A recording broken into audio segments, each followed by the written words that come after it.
Good morning. I'm Victoria Savage, Nurse Savage on your side, your wisdom guided oracle, just in case you didn't recognize me.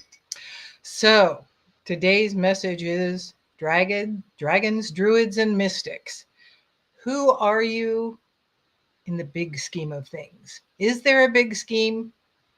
Maybe. But who are you in all of it?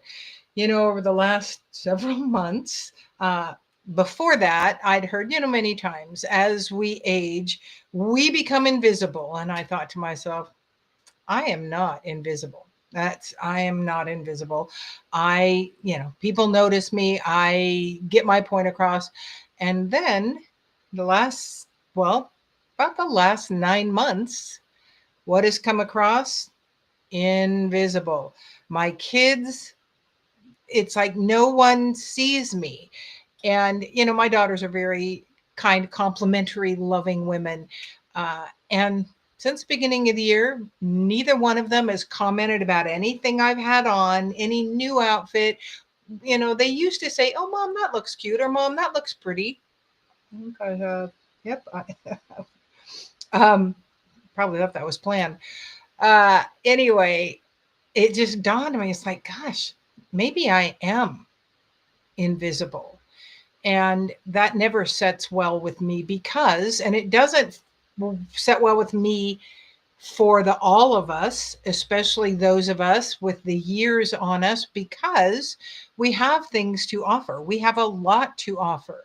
And society wise doesn't listen, doesn't see, doesn't hear the the older person. And so I chose to become less invisible. Um, Today, I am going to a group that we've talked about this before, just doing what we want. This is what I wanted to do today. This has been something that's been an idea for me for a while, just kind of fun. And of course, this is October 1st. So, what better month to have some fun than October 1st? So, again, what does that look like for you? How do you want to show up in the world? The dragons, the druids, and the mystics came through today for us to give us some hints. The overarching message is the pest.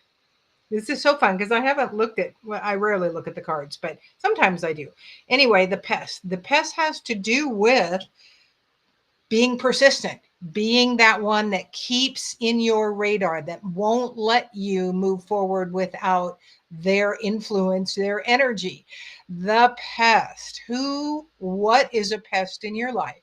Generally, it is that niggling thing underneath. And with something like this, I can hear people's thoughts. I could never do that. What would people think? I don't care what people think. I do want them to notice me. What they have as an opinion really doesn't concern me because it has to do with their own limitations. It has to do with what they cannot see for themselves. What does that look like for you? The pest. This is the one that keeps showing up. And we need to keep showing up because if we don't show up, what we came to bring in the big scheme, is there a big scheme? I believe there is for each of us. I believe we've each come in with a thing that we've wanted to bring in the world, a theme, an understanding, a knowingness that only we can share um, through our perspective. Because my perspective is very different than your perspective. Now, for me, I've always loved dress up. I'm the dress up grandma. I'm the one that made the dress up parlors for my granddaughters, filled them with the fun clothes when they were of the age. My 6-year-old is still of the age when they were dressing up for fun. Now the older ones dress up because of how everyone else looks. The Eight of Cups. Let's look at what the Druids want us to know about the Eight of Cups. You can see that they're all upright and it looks like things are beginning to take off. But let's see what they have to say. The Eight of Cups. Right there. Letting go, seeking your higher purpose, moving on. Couldn't be more purposeful, more perfect. The Eight of Cups, moving on. We are in such a crazy, tumultuous energy right now that we really want to bring our understanding into the world. Because number one, for a lot of us, there's not much time. We don't have all that many years left. And this idea of caring what other people think really will hold us back if we are not purposeful in the releasing of the concern. So, what does that look like? The Eight of Cups, it means moving on, letting go of that judgment thing that says you can't do that. You're not, I mean, who are you? Of course, this is October. So this is a month-long celebration for many, really not in the past for me, just occasionally here and there. But my 6-year-old has been quizzing me about what I'm going to be for Halloween this year. Last year I was a wizard. I don't know what I'm going to be for Halloween this year. Maybe a werewolf. She thinks I need to be something scary. And so, but she doesn't have to be. She gets to be K-pop demon hunter star person. The corn is the mystical information coming through. Now we see 5 crows there, and we see this beautiful card of corn, which looks like some abundance. So we've got moving on, letting go. Let's see what the corn is. And it came up in the medicine position, meaning upside down. So let's see what that has for us. I love these cards. They're some of my favorite beautiful cards. The corn represents the mother of sustenance and tangible abundance. This symbol represents material prosperity in the world of form that provides stability and sustenance to many. There is more than enough. In the medicine, beware of shortcuts to your dreams or a fast track being offered to you now. Be especially mindful of your feelings of entitlement or an expectation to get something for nothing. This is a time for gratitude, perseverance, and humility. Be prepared to work towards your goals and plant the seeds of your intentions consciously and respectfully. Release any insecure thoughts of scarcity, feeling that there's not enough, or worry that someone else will take what is yours. Know that the universe will always provide, but you must be in a relationship with it in order to receive. So this is all about being concerned that the future is going to hold less good and more suffering. We're all being prompted to believe that. We're all being forced into a place of fear if we allow ourselves to be. This kind of thing is that I'm not going to be fearful. I'm going to be out there, and people are going to notice me, and things are going to be said, and then I'm going to open up.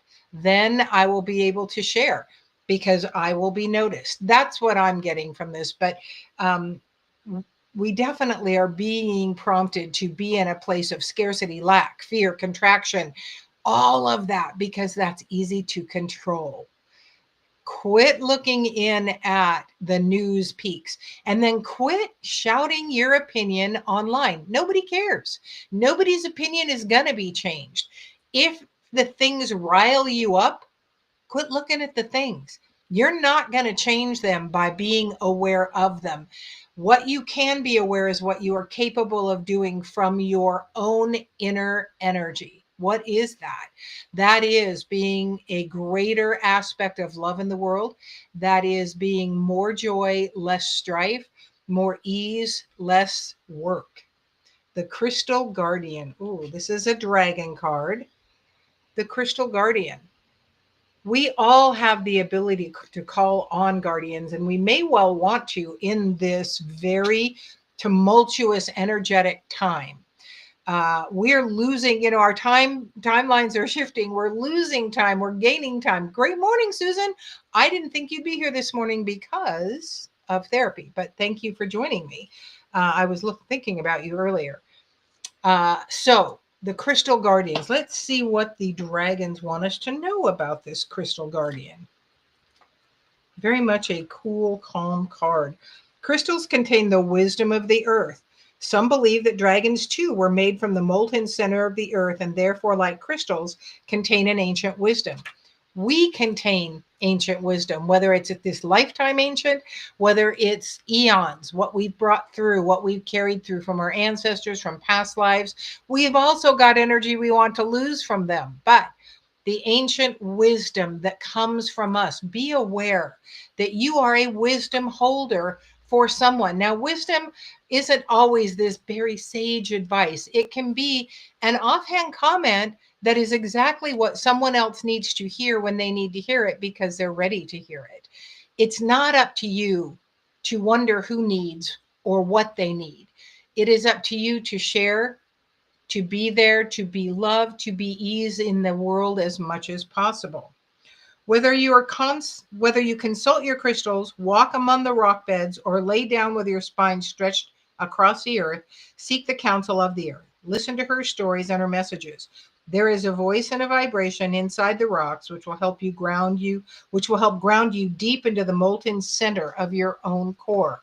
This is you being you. This is you being playful. Yesterday, and I posted it. I don't know if it actually got up. I don't know how Facebook works most of the time anymore. Uh, when I was on my walk with Jack, I was listening to this Celtic music, which is very high vibe, always makes me want to move.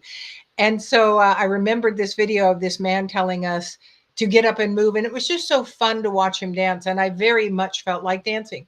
So I filmed my shadow dancing. I can't dance the way I used to because of physicality that has shifted. Does that mean I can't dance? No, it means I can still dance and move. Good morning, Mindy. The way I choose to, the way I can now. And the movement releases a lot of energy and it feels good. Ecstatic dancing is letting energy flow through you. And that's really what I was doing.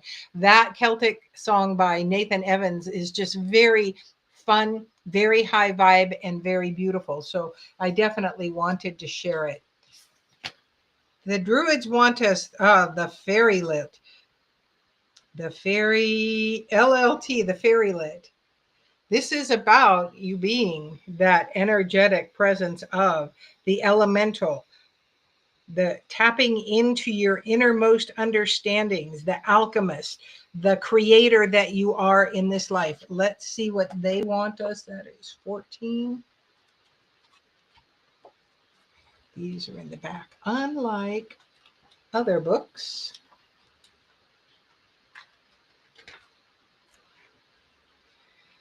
Fluency between worlds, creative harmony, peace, alchemy, magic.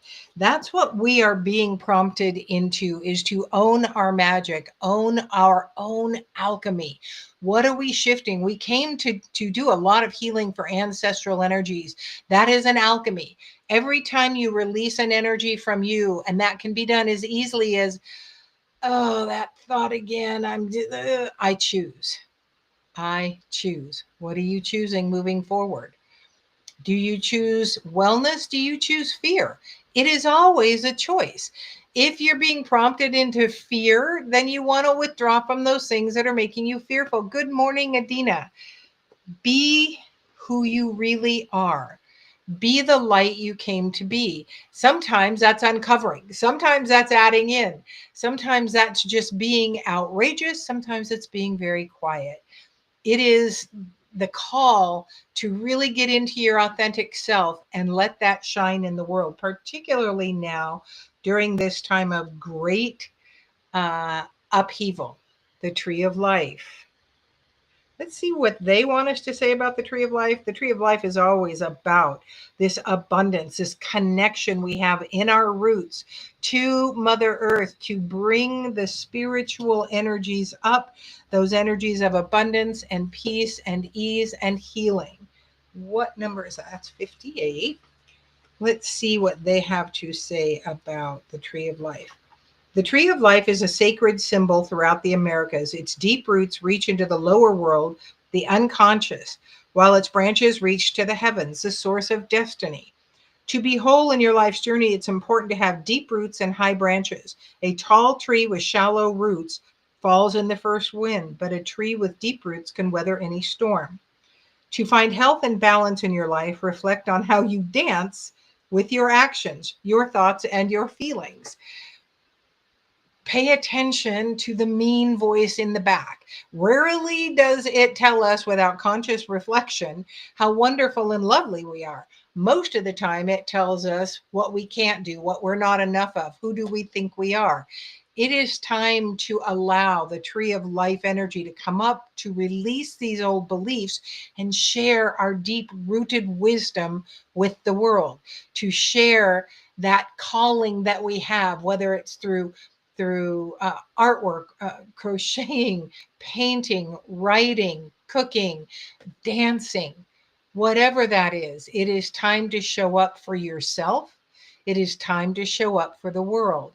I know when I walk out there, my husband, I was working on this when he came downstairs.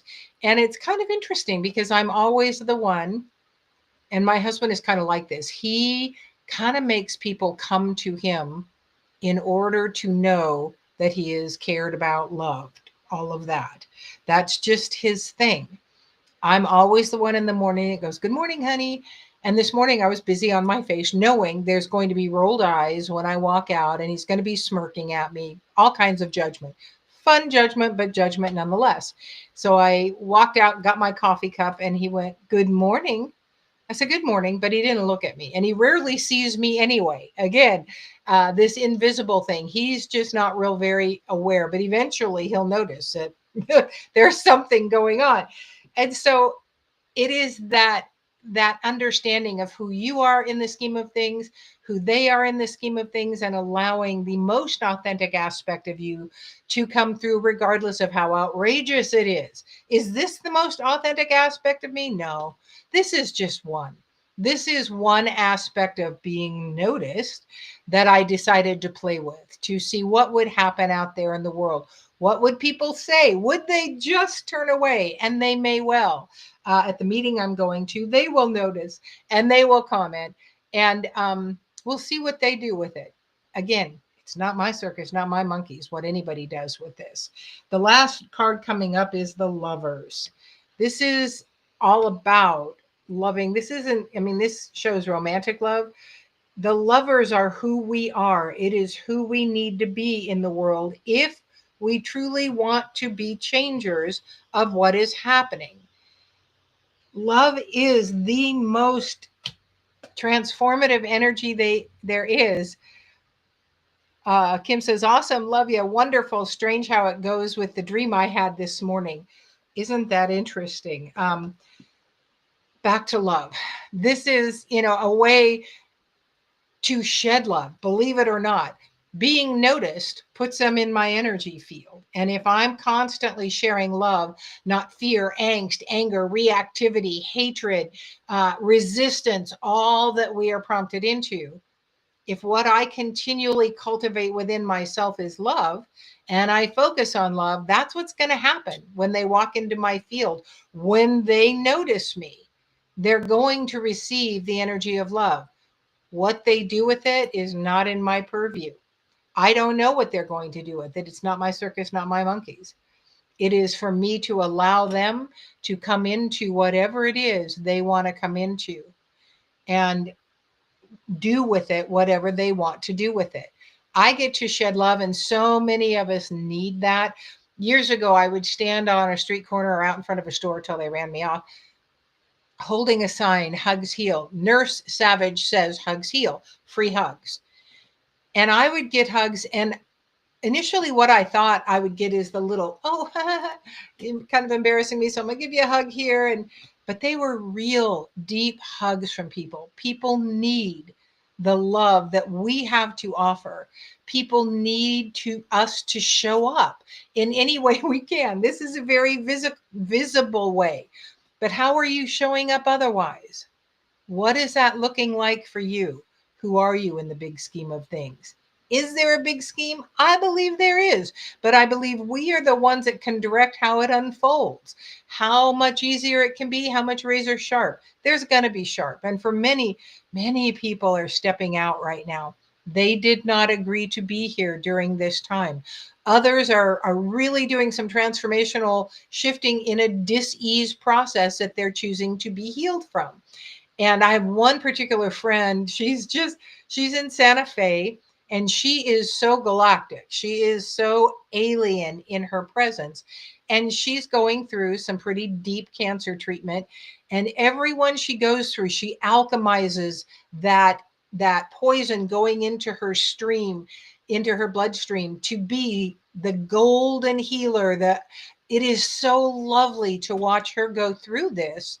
Divine encodement is what she calls it. And she's going to have surgery pretty soon. She's gotten to that place where she can, they've reduced the size of the tumor and she's going to go in for surgery. So it's not always just only thought and belief and the the alchemical, the spiritual. It is all that we are. We are physical, we are spiritual, we are mental, emotional, we are galactic.